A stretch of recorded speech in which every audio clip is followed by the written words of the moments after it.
¿Cómo están? Estamos ya partiendo este segundo episodio de Horizontes de Democracia de la Universidad San Sebastián, uno de los programas emblema ya de nuestra universidad, ¿no es cierto, Luz? En dos programas ya tenemos un espacio ya construido y esto forma parte de la labor que hace la Facultad de Economía y Gobierno en conjunto con el Laboratorio de Democracia y Gobierno que dirige nuestro querido profesor Kenneth Bunker.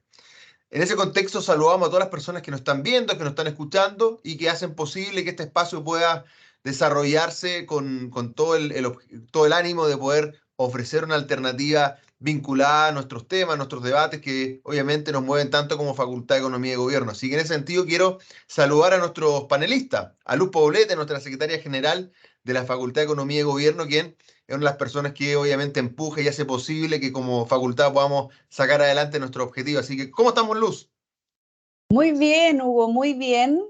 Muy contenta de que ya estemos acá en nuestro segundo capítulo, programa, sesión de esta Horizontes de Democracia. Me encanta el nombre, se buscó harto. El primer programa no teníamos nombre, ahora ya lo tenemos. Aquí la creatividad dentro de la universidad logró que hoy día ya vayamos teniendo una identidad, así que feliz de estar en este segundo capítulo. Oye, crecemos muy rápido, ya tenemos nombre, vamos a tener ya redes sociales, un montón de cosas ahí para que nuestros Así es. auditores se vayan ahí sorprendiendo paulatinamente. Y también saludamos a nuestro profesor Kenneth Bunker, quien siempre que participa en este tipo de instancias nos ilustra con lo último de las investigaciones, de sus trabajos que está desarrollando. Y ahí, para no spoilear a nadie, vamos a más adelante conversar sobre estos estudios. Así que, profesor Bunker, ¿cómo estamos? Muy bien, muy bien. Muchas gracias, Hugo. Así es, tenemos un nuevo nombre, Horizonte de Democracia. Así que este es el segundo capítulo, el último del año. El próximo año ya venimos con la temporada 2, Con con todo. muchos más programas, mucho más entretención. Y nada, tenemos un par de novedades también con respecto al laboratorio. Hay un par de estudios, así que usted me dice cuándo los podemos comentar eso. Oye, pero no se adelante, profesor. Yo sé que obviamente usted le mete muchas ganas a esos estudios que estuvieron también muy mediáticos, tuvieron circulación en medios de comunicación, en diarios también, así que obviamente como ya esto es dinámico, qué sé yo, partamos con eso, pues, profesor. ¿Qué le parece? Que tenemos el estudio número 9 y número 10 que hablan sobre un tema muy importante que tiene que ver con los votos, con el conteo de los votos y cómo Ujú. esto se va desarrollando en nuestro país. Así que, profesor Bunker, ilústrenos, cuéntenos de qué se trata esto. Sí, estos son dos estudios que escribimos, uno con usted, Hugo, y otro con Tito Olavarría, miembro también del laboratorio. Son dos estudios, el 9 y el 10.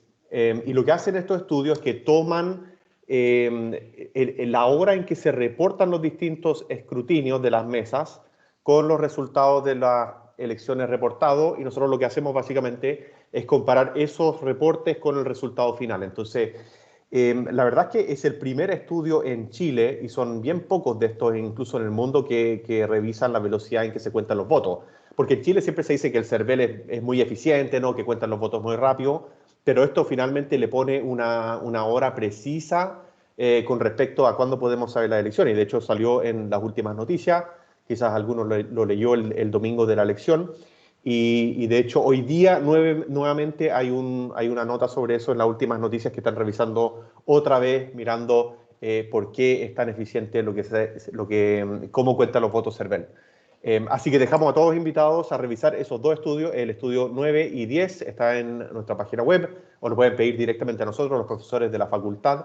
Y nada, seguimos trabajando en otros estudios, entonces el próximo programa seguramente tendremos algo que informar también en ese frente. Buenísimo, no, muy agradecido, profesor, porque qué mejor que poder combinar la coyuntura, lo que está pasando en nuestro país con obviamente investigación de primer nivel y que nos permita tener evidencia para poder tomar las mejores decisiones y evaluar los problemas públicos. Y en ese sentido, esto ya lo anuncio las promociones y toda la difusión de la tremenda pega que se está haciendo en el laboratorio. Quiero partir con una de las principales temáticas, nuestro primer bloque de este segundo episodio de Horizontes de Democracia, que tiene que ver con, obviamente, lo que pasó hace unas cuantas horas, que tiene que ver con el plebiscito. Y evidentemente hay un par de preguntas circulando en el ambiente. ¿Quién ganó? ¿Por qué? ¿Y cuándo? ¿Cuándo se desarrolla, digamos, todo este proceso electoral y cómo, digamos, afecta a los distintos actores políticos. Así que vamos a partir con Luz para ver cuál es tu mirada respecto a este proceso electoral. Bueno, yo primero, a propósito de los estudios del profesor Kenneth Bunker, quiero felicitar aquí públicamente al CERVEL, porque creo que cada proceso eleccionario ha sido impecable. Hemos tenido más de 14 procesos eleccionarios en poco más de 2 años, lo cual no tiene precedentes en el mundo, déjenme decirles, en el mundo la cantidad de elecciones seguidas y de naturaleza distinta, ¿no? Entonces creo que reconocer la tremenda labor que hace el CERVEL, también las Fuerzas Armadas que protegen, ¿verdad?, todos los centros de votación, el comportamiento de los mismos votantes cuando están en las urnas, y ahí, Ken, es muy interesante los estudios que sacó, porque de lo rápido que tenemos también los resultados, es algo que es un ejemplo para Latinoamérica, pero también para el mundo. Ojo ahí que de verdad quería hacer esa salvedad. La democracia sí funciona en Chile, somos capaces de tener una votación impecable, con resultados transparentes y que a nadie le quepa duda, ¿verdad?, que la voluntad democrática de los ciudadanos chilenos se dan a conocer en corto tiempo, y con eso nos hace a todos reflexionar también de los procesos como sociedad estamos viviendo. Dicho eso, ante tu pregunta de quién ganó, yo creo que no ganó nadie, Hugo. Yo creo que esta es una elección muy extraña y probablemente va a ser análisis de estudio por muchos, muchos años a nivel mundial. Recordar que este es un segundo proceso constitucional que se llevó en Chile. Los últimos 4 años tuvimos un estallido social tremendo, con una demanda social que todavía no ha sido resuelta, en temas que están prácticamente paralizados en el Congreso, que se llevó a una salida institucional, recordemos, con un pacto, ¿verdad?, entre todas las fuerzas políticas por la paz. No tenemos paz. Y una nueva constitución, no tenemos nueva constitución. Entonces, creo que nadie gana cuando el objetivo propuesto hace 4 años atrás, en un momento muy álgido para nuestra democracia y especialmente para la seguridad de todos, en términos de que, recordemos que se incendió Chile prácticamente, no tuvimos ninguna salida. Y el pueblo de Chile, el ciudadano de a pie, nos dijo 2 veces que no le gustaba lo que estamos haciendo, que no le gusta. Uno podrá decir, y podremos justificarnos los políticos, con que no se leyeron el texto, que aquí hubo campaña de la derecha, que hubo campaña de la izquierda, que estaba todo mal, pero lo cierto es que yo veo 2 mensajes. Creo que acá pierde la democracia en términos de que la sigue debilitando, porque la política, y aquí el gran culpable, el gran responsable, y podremos después tirar los hilos de quién más, quién menos, que ese es el juego de la política, pero en general es la política la que falló. Nuevamente el modelo político le falló a los ciudadanos, no fueron capaces de ponerse de acuerdo. El año pasado, el 2002, con el primer proceso, generando un texto refundacional que totalmente debilitaba la democracia como estaba, y mucho más, destruía muchas de las instituciones, agrandándolas y fragmentándolas. No vamos a entrar ahí porque ya por algo el 62% rechazó ese texto, y abriendo una segunda oportunidad, donde les contaba en el capítulo anterior, ¿verdad? Yo estuve ahí, estuve en esa conversación de un acuerdo por habilitar un segundo proceso. Yo, en la ingenuidad de que lo íbamos a hacer bien, que lo íbamos a hacer mejor, que iba a seguir siendo democrático, que iba a tener todas sus partes para que no cometiera los mismos errores, para que no cometiera los mismos excesos, ni los mismos extremos. Resulta que nuevamente los ciudadanos rechazan ese texto y nos están diciendo 2 cosas, a mi modo de ver, en una vuelta rápida, en pocas horas, Hugo, como tú decías. Lo primero, la incapacidad de ponerse de acuerdo.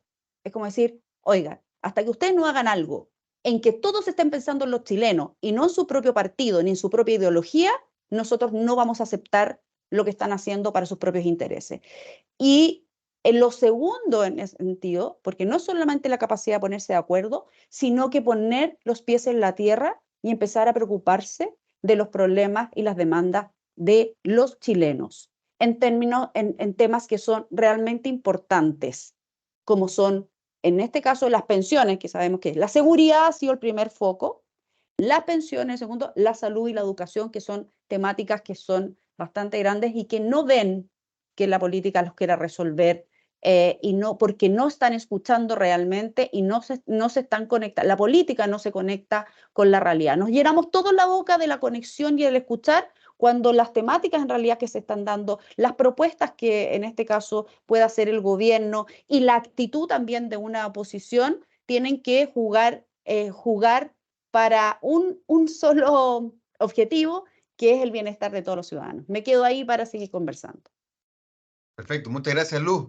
Profesor Bunker, ¿hay interpretaciones complementarias? ¿Hay, desde su punto de vista, actores que tuvieron más ganancia, más pérdida, qué sé yo? ¿Cómo lo ve? Mira, a mí me llamó mucho la atención la forma en que se reportó esto en los medios. Y los medios locales en Chile y los medios en el mundo, porque los medios en el mundo ya están mirando Chile todo lo que está pasando. O sea, visto desde afuera, es casi como un caos constante, que tenemos elecciones, que tenemos estas movilizaciones tremendas y finalmente, después de 4 años, es como el final de la historia, no pasó nada. Llegamos al mismo punto. Y varios de estos medios, si es que uno lo mira, Financial Times, New York Times, Washington Post, todos están diciendo Chile finalmente ratifica la Constitución de Pinochet. Quedamos exactamente donde estábamos hace 4 años. Hay muy pocos cambios. Yo creo que podemos hablar de los cambios. Hay algunas cosas que pasaron, sobre todo en términos de cómo bajaron los quórums para la Constitución y cómo eso abre una discusión para seguir haciendo cambios constitucionales. Hay una pregunta abierta ahí sobre qué es lo que va a hacer el gobierno y la oposición con respecto a este nuevo escenario, pero la verdad es que son 4 años que yo diría que son pseudo perdidos. Hay algunas lecciones que hemos tenido, pero hay muchos costos en estos últimos 4 años. Pero para empezar, creo que, claro, me llama mucho la atención que los medios internacionales cómo lo están viendo, ¿no? Porque deben decir que Chile es un país un poco bipolar, porque decía primero el problema era el origen de la Constitución, ¿no? Que tenía una falla de legitimidad porque se hizo en dictadura, entonces tenemos un problema con eso. Si hacemos una en democracia, va a pasar. Se hicieron 2 en democracia, no pasó ninguna. El problema tampoco es que es muy de izquierda o muy de derecha, porque se presentó desde distintos ángulos, 2 propuestas distintas y a las personas no les gustó. Entonces, ¿cuál es el problema? A ver, yo creo que son 2 grandes factores. Uno tiene que ver con el mismo texto, ¿no? O sea, el contenido. Yo creo que al fin y al cabo a las personas no les gustó este texto.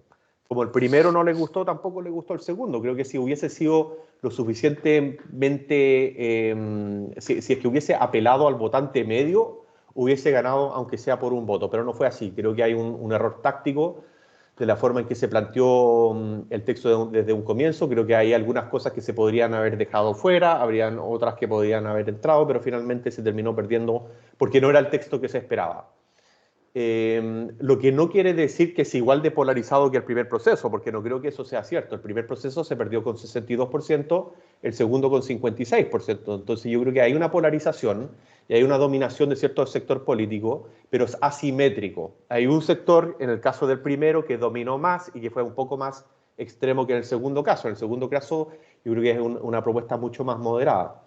Pero obviamente no tiene solamente que ver con lo que se puso dentro de esta propuesta constitucional, ¿no? No es solo eso, sino que hay un contexto en el cual se desarrolla este plebiscito.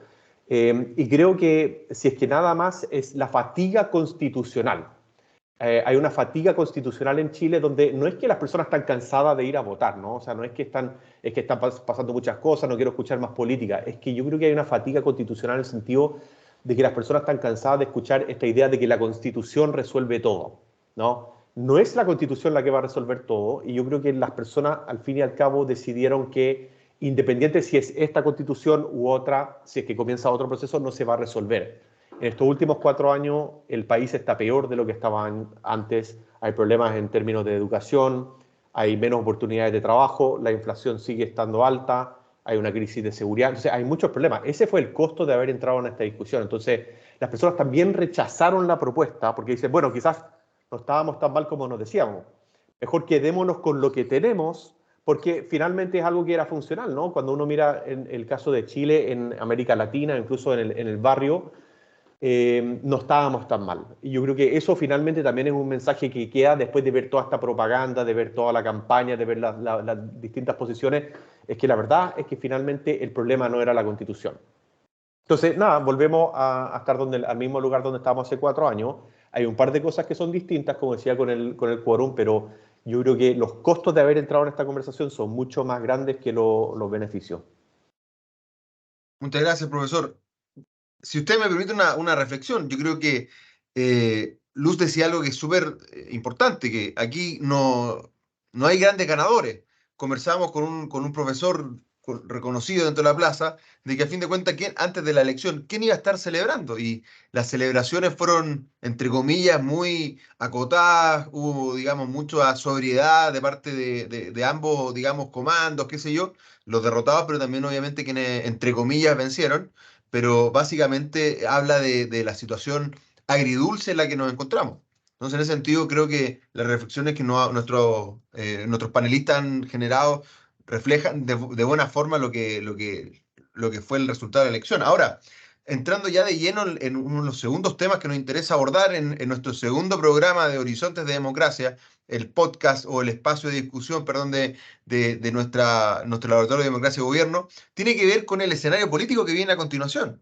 ¿Cómo seguimos desarrollando o impulsando las políticas públicas, los debates país que nos interesan? En ese sentido, ¿cómo queda el gobierno con este escenario? ¿Cómo queda la oposición, los candidatos ya presidenciales que están anunciándose? ¿Cómo lo ven ustedes? Si quieren, para mantener el orden, Luz, ¿cómo ves tú este escenario donde hay múltiples actores que están haciendo sus apuestas, sus cálculos, con este resultado que todavía está obviamente fresco en el escenario político? Mira, tan extraños son estos resultados como son extrañas también las conclusiones que uno puede sacar a propósito del ciclo político que viene, ¿no? Después de dar por cerrado al menos este momento constitucional, porque obviamente que si ganaba la favor se daba por cerrado porque ya íbamos a tener una nueva constitución y se abría todo el espacio de la implementación. En el caso, dado lo que dijeron también quienes estaban en el en contra, es que esto iba a quedar ya congelado hasta ahí, hasta que no existiera otro momento constituyente, ¿verdad?, que permitiera reabrir el tema. Pero Kenneth dijo algo muy importante que a propósito de lo que se puede venir, como en 3 líneas, siento yo. Uno es qué va a hacer el gobierno de aquí en adelante para navegar durante los 2 años que vienen. ¿Ah? Porque no gana el domingo y estos aires que puedan tener en general los gobiernos como de triunfalismo, tienen que hacerlos con mucho, mucho cuidado. ¿Por qué lo hubiese ganado si hubiese tenido una nueva constitución con las temáticas que al gobierno le hubiesen interesado, ¿no? O que los hubiese acercado a su propia visión de país, como era la del año pasado cuando se paralizaron hasta que no hubiese el plebiscito, y dado que no ganó la prueba, entonces se habilita nuevo proceso y ya está, estamos en este otro que tampoco ganó y por lo tanto tienen que recoger la constitución vigente, que se supone que era la que querían cambiar radicalmente. Entonces, por lo tanto, se queda un poco en cómo avanzo. ¿Qué ha hecho el gobierno en estas cortas horas? ¿No? Retomar su agenda. El problema de retomar la agenda tal cual está es que, insisto, la ciudadanía nos ha dicho que tenemos una incapacidad de ponernos de acuerdo.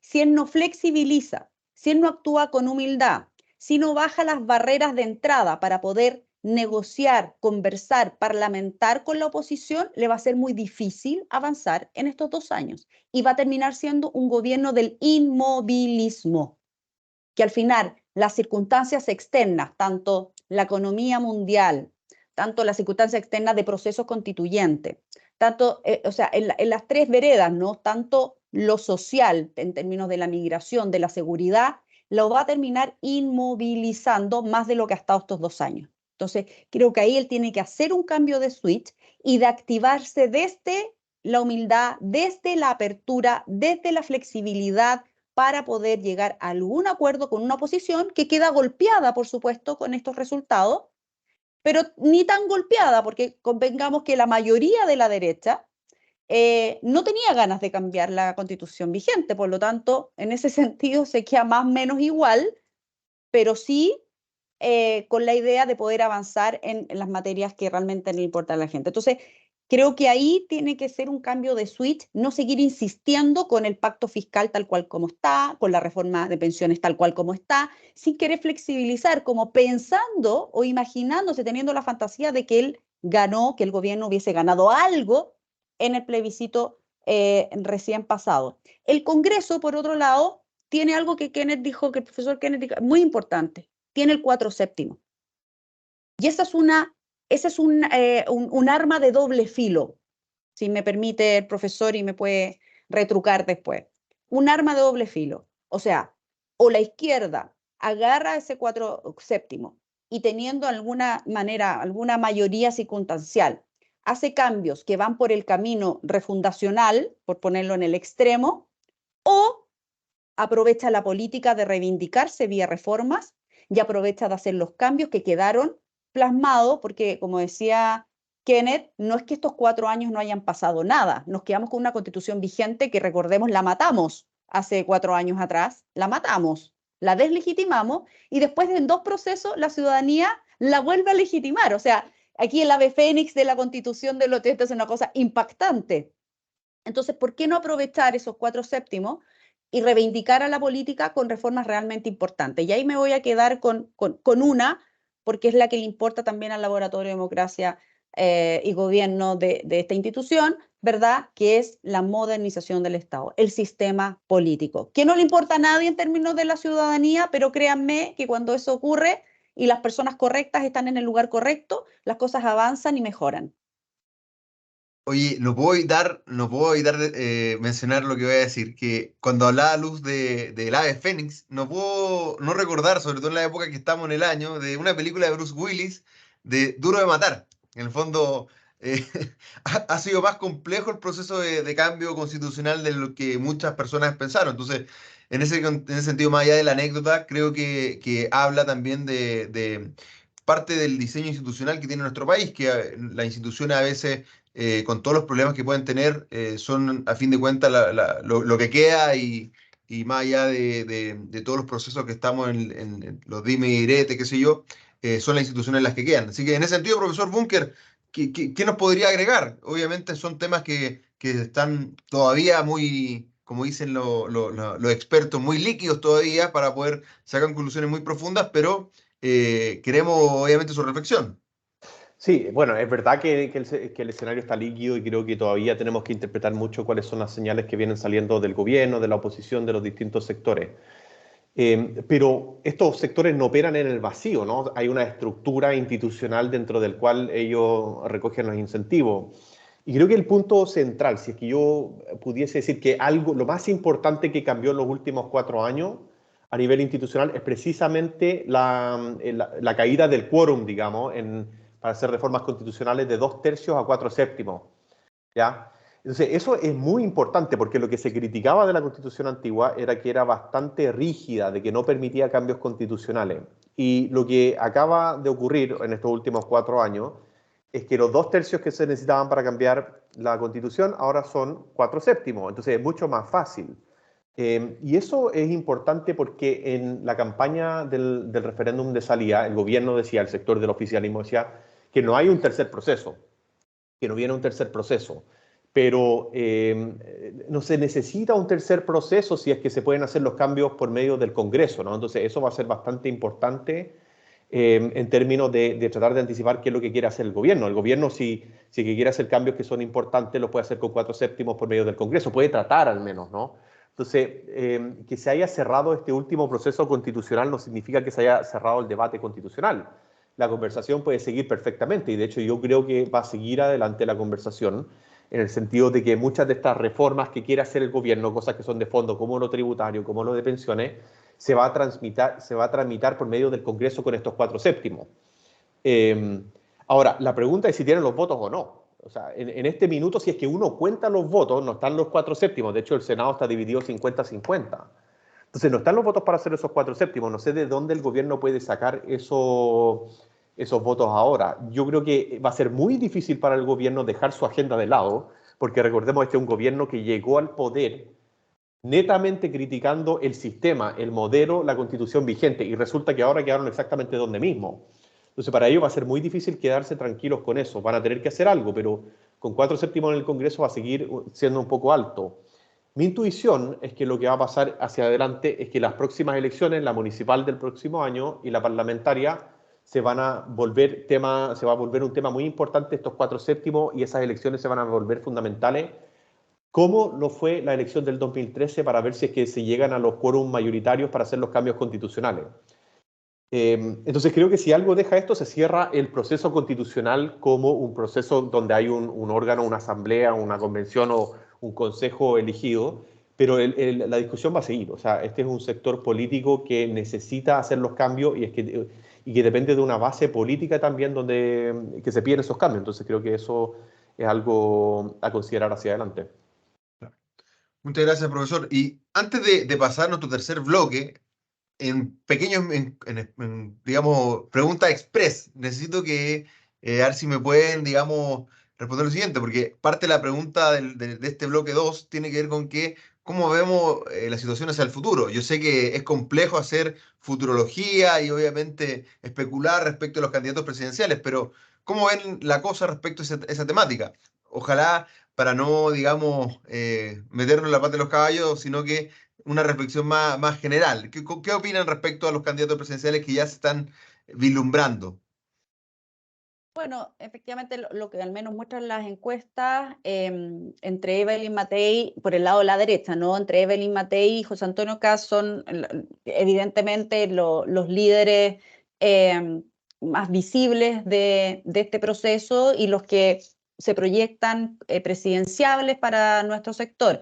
Ahora, respecto del plebiscito y cómo los deja parados, sabemos que la responsabilidad mayoritaria del proceso lo tuvo el Partido Republicano, cuyo liderazgo José Antonio Kast.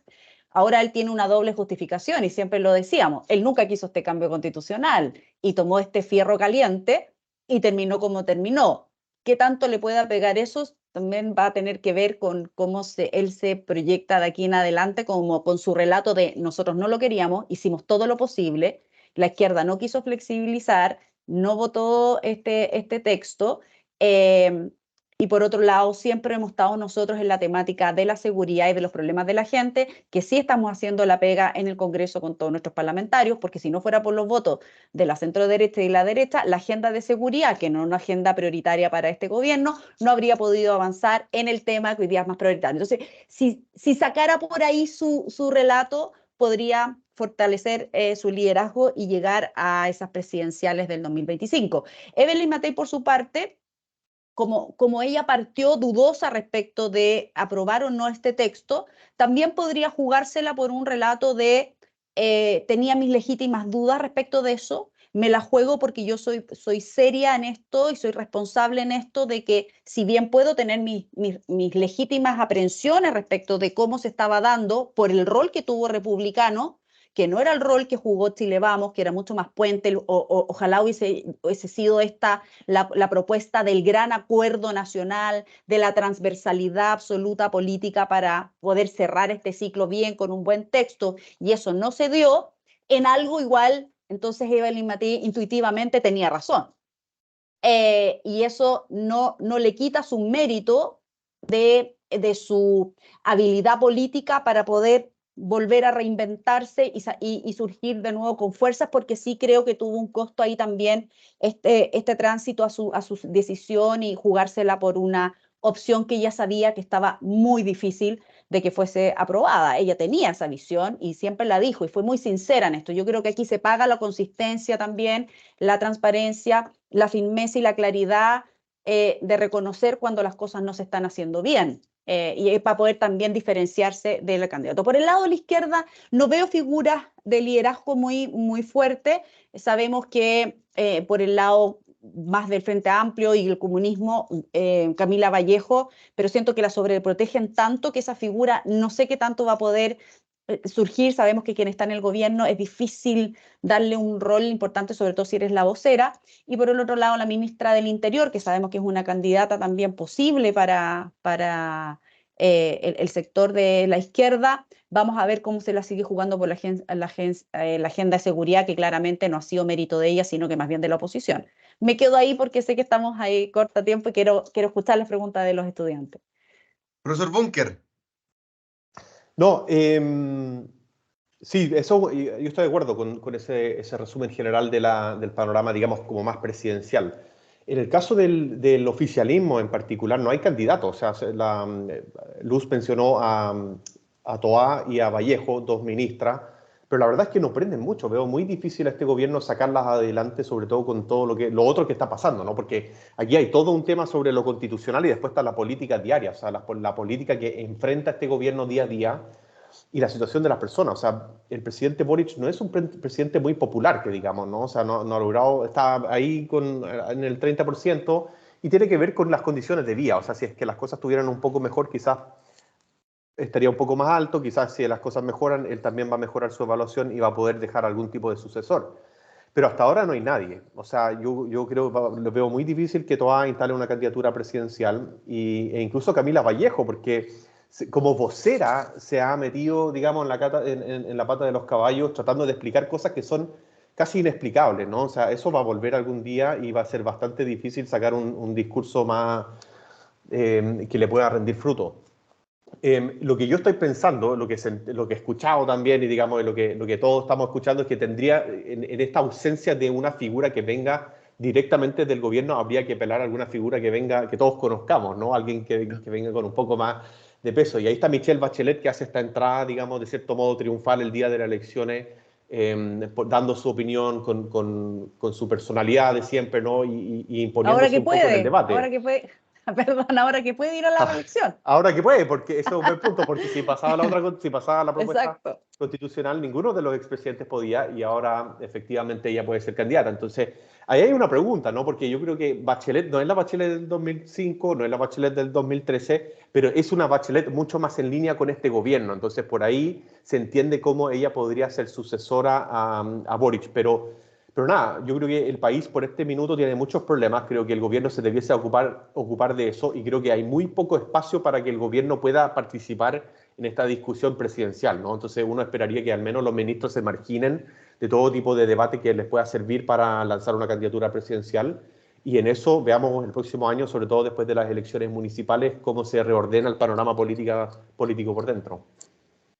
Oye, lo que sí está claro, independiente de los nombres, qué sé yo, que vamos a tener que seguir haciendo este tipo de programas para analizar la coyuntura. Así que a nuestros auditores que ahí nos mandan preguntas, que están ahí presentes, que nos mandan likes y cosas así por redes sociales, sepan que probablemente vamos a estar analizando y viendo cómo se van construyendo los liderazgos. Así que en ese sentido, hay, por lo menos de nuestra parte, esperamos ahí contar con el apoyo del técnico, intenciones de seguir generando este tipo de conversación. Así que, oye, nos vamos a la parte más, para mí, más entretenida, que tiene que ver con las preguntas de los estudiantes.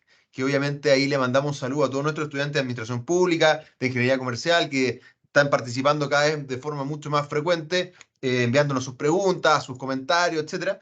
Así que voy a partir con un par de preguntas y ahí para que tomen nota y que podamos ir respondiendo esas preguntas. Tenemos la siguiente pregunta. A partir de los dos intentos rechazados, ¿significa esta manifestación de la ciudadanía una aceptación a la Constitución de 1980?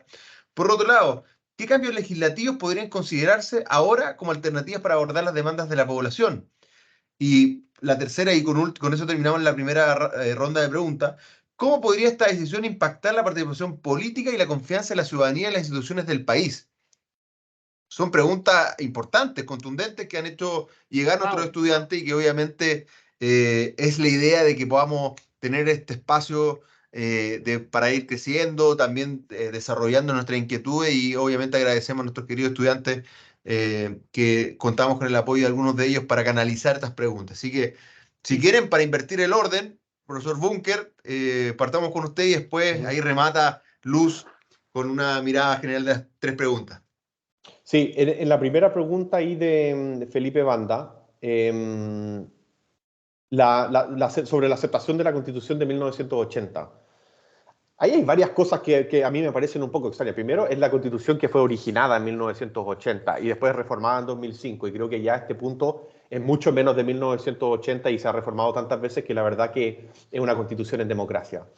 Y también cuando uno leía los medios internacionales y veía que finalmente terminamos con lo que se llama la Constitución de Pinochet o la Constitución de 1980, la verdad es que fue ratificada 2 veces, ¿no? O sea, ¿qué constitución se ratifica 2 veces? Eso ya es algo muy especial, ¿no? Entonces, sobre legitimidad, lo único que es legítimo ahora, que yo diría que con absoluta seguridad, es la Constitución. O sea, esta es la Constitución que hay. Creo que queda claro que esta Constitución no tenía ningún problema, el problema era otro. y tenemos que operar dentro de las reglas de esta Constitución. Ahora, sí creo que hay algunas cosas que se pueden mejorar. Luz mencionó una que es muy importante, que tiene que ver con la funcionalidad del sistema político, que sea un poco más, que facilite un poco más la gobernabilidad. Uno de los temas que fue fundamental dentro de este proceso constituyente y un tema que a mí me pareció siempre muy interesante y que yo creo que iba en la dirección correcta era la propuesta de reforma electoral. Me parece que la reforma electoral que se planteó, sin nada más, dentro de esta propuesta constitucional era positiva para la gobernabilidad. Entonces, uno esperaría que tal vez dentro de los temas que se traten en la política diaria, la política coyuntural, sea justamente en esa línea, ¿no? De hacer que el sistema político sea más gobernable. El gobierno pasado tuvo problemas en esta línea porque existían demasiados partidos políticos y este gobierno tiene los mismos problemas. Y el gobierno que viene también va a tener problemas. Entonces, de algún modo, creo que si es que hay un tema que se debiese hacer cargo en lo político, tiene que ver con el sistema electoral, de cómo producir un sistema de partidos funcional para la democracia. Coincido plenamente en lo que dice el profesor. Yo solo agregarle en la última parte, que es de participación y confianza, que ese ha sido nuestro principal problema. La institución menos valorada, que tiene la menor aprobación, son de nuestros organismos políticos, los partidos políticos, el Congreso Nacional, el Gobierno de Chile, que claro, se mantiene dentro del 30%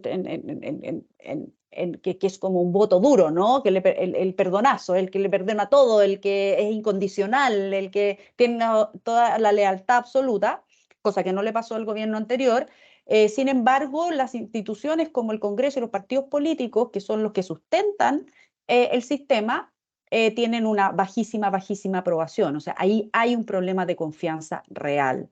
Y si los políticos no hacen conciencia de eso y siguen jugando a la política de mirarse el ombligo, va a ser difícil que salgamos de ahí. Algo que también, y ahí vuelvo de ahí para allá, para recuperar la confianza, es demostrar con esto, y en este caso con leyes y políticas públicas, que demuestren transversalidad, que demuestren que el foco no está puesto en la ideología particular de cada uno ni en los propios intereses, sino que está puesto en el bien común, en el interés general, como son las grandes reformas de las cuales hemos estado hablando en este capítulo, ¿verdad? Y lo otro que yo rescataría, porque el profesor lo explicó muy bien, el tema del sistema político, es el que se trató muy bien y pasó muy colado, porque obviamente habían otras temáticas dentro de esta propuesta constitucional, fue respecto de una participación distinta de parte de la ciudadanía en el sistema político. Porque si yo no lo involucro en las mínimas decisiones, que no sea solo ir a votar millones de veces a marcar un voto, sino que una participación real, y en eso se avanzó. Yo sé que da harto susto porque uno no sabe cómo manejar cuando hay instancias de mayor participación. Creo que ahí también habría que darle una mirada, porque creo que en la manera que yo me involucro también le tengo más confianza a lo que va pasando y me hago responsable, porque ojo, aquí no es pedir, como una carta al viejo pascuero, a propósito de que ya vamos a estar en Navidad, sino que también ser parte de eso y hacerme responsable de las decisiones que se toman. Ahí yo creo que podemos hacer. Y respecto a la primera pregunta, la aceptación de la Constitución, yo creo que, como siempre, el ser humano, y ahí mi formación profesional, ¿no? Como psicóloga no puedo dejar de decirlo, más vale diablo conocido que por conocer. Oye, contundentes reflexiones que hemos tenido ante las preguntas de los estudiantes. Oigan, ustedes se podrán dar cuenta que el tiempo vuela cuando uno se divierte. Estamos próximos ya a dar término a este segundo episodio de nuestro querido Horizontes de Democracia, un espacio generado por la Facultad de Economía y Gobierno que ya estamos de a poco transformándonos en tendencia. Así que les quiero dar un minuto de confianza para que puedan plantear algún elemento que crean relevante, algún mensaje. Estamos ya cerrando el año, así que un minuto de confianza que obviamente no va a salir de acá, de este espacio. No, probablemente ahí esperamos sacar digamos, buena idea, buenas sugerencias de parte de usted. Así que, profesor Bunker, su minuto de confianza ahí para que pueda posicionar, plantear algún tema que le interese relevar. No, volviendo al tema de las preguntas que hiciste de los estudiantes, y siempre muy agradecido de recibir preguntas de los estudiantes, tiene que ver con la agenda que tiene que tomar este gobierno. Yo creo que lo que le haría muy bien a este gobierno, para sus perspectivas políticas y electorales, y lo que también le haría bien al país, sería de que sea un poco menos ambicioso tal vez en su agenda política y se ocupe de gestionar los problemas que hay. Por ejemplo, en el caso de la reforma de pensiones, hoy día que salió, lo primero que salió después de la elección es que están proponiendo una reforma de pensiones. La gran reforma de pensiones que viene cargada, quizás a mi gusto, un poco ideológico hacia su lado, ¿no? Donde quieren llevar ese sistema hacia un sistema del cual ellos tienen más interés. Las pensiones no se sube con un sistema ideológico, no es el sistema ideológico el que sube las pensiones. Yo creo que se pueden hacer varias cosas para subir las pensiones inmediatamente que no tienen nada que ver con hacer grandes reformas. Yo creo que si es que el gobierno logra ceder, si es que se pone de acuerdo con la oposición, si cede un poco, las pensiones se pueden subir, se puede rescatar el sistema de salud, que en el caso de las ISAPRES están en una situación muy grave, que podría por lo demás forzar un número importante de personas hacia el sistema de salud público. Hacer algunas cosas en términos de gestión y dejar de lado esa ambición política, ideológica, creo que le puede ir muy bien hacia adelante. Buenísimo. Muchas gracias, profesor. Luz, su minuto de confianza. Mi deseo navideño. Toma. Que como que es un regalito que le traiga al viejo Pascuero, porque parece que este gobierno todavía cree en el viejo Pascuero. Y además pensando en la reflexión de fin de año, y eso es para todos, y ahí meto en el saco a todos los políticos porque creo que hay que hacer esa reflexión, es que nos permite decir qué ha pasado este año, cuáles son las lecciones y aprendizajes que vamos a sacar y qué vamos a estar dispuestos a dejar atrás, quemar en un papelito todas esas cosas que no resultaron de cómo lo estamos haciendo y poder realmente empezar a pensar en el futuro. Este es cuando se cierra un ciclo no significa que se olvida, se deja atrás, sino que se quedan los aprendizajes y lecciones y tenemos que pensar en el futuro. Yo coincido con el profesor Bunker de que aquí hay que focalizarse y ocuparse y gestionar, que es algo difícil de hacer para un gobierno que no lo ha podido hacer estos 2 años, y le pido a la oposición, mira lo que te digo, creo que la oposición también tiene que hacer un gesto de humildad, de generosidad, de aportar como lo ha hecho en la agenda de seguridad, que le diga al gobierno si estamos dispuestos nuevamente a sentarnos a las mesas que tú nos digas, dejemos atrás, tratamos de partir de cero, entre comillas. Mira, el domingo estamos diciendo que volvimos a cero, que no son cero porque hay aprendizajes y lecciones, ¿verdad? Pero es un cero de constitución. Hagamos lo mismo con las reformas, partamos de cero, conversemos distinto, tratemos de llegar a esos acuerdos que nos está pidiendo la ciudadanía y avancemos en los temas que realmente le importa a la gente. Estamos con Kenneth Bunker, Luz Poblete, en este espacio llamado Horizontes de Democracia de la Universidad San Sebastián. Para nosotros es un tremendo gusto poder contar con estos panelistas que obviamente cada episodio nos ilustran con sus perspectivas, con sus opiniones y obviamente también como quiero ser parte de este minuto de confianza, una pequeña reflexión que recientemente tuvimos el Congreso de la Asociación Chilena de Ciencia Política y dentro de los paneles se conversaba respecto a uno de los grandes consensos que podemos establecer, que tiene que ver con que la fragmentación que tiene nuestro sistema político no da para más. Independiente de quizás los matices, de dónde se puede arreglar, qué sé yo, es importante que abramos esa conversación desde las disciplinas, desde la academia, desde obviamente involucrándolo con los actores políticos que están en la toma de decisión. Así que yo en este minuto de confianza quiero plantear que obviamente es importante abrir esa discusión, abrir esa conversación para que podamos tener un sistema político que pueda procesar las demandas de la ciudadanía. Así que en ese sentido le pido la excusa a los panelistas, pero quería ser popular, igual que ustedes. Así que quería participar de este minuto de confianza. Así Oye, que, no puede terminar este programa sin felicitar a nuestro director de carrera de Administración Pública, quien es hoy el flamante y por voto popular ahí en la Asociación Chilena de Ciencia Política, nuestro flamante presidente por los próximos 2 años. Así que Hugo, de verdad, mil felicitaciones. Sé que te ganas ese por tu vocación, por tu compromiso. Así que nada, que mucho éxito en este gran desafío y un orgullo para la Facultad de Economía y Gobierno tenerte a ti como el presidente de la Asociación Chilena de Ciencia Política. Muchas gracias, Luz. Muchas felicitaciones, Hugo, también. Qué mejor cierre. Político.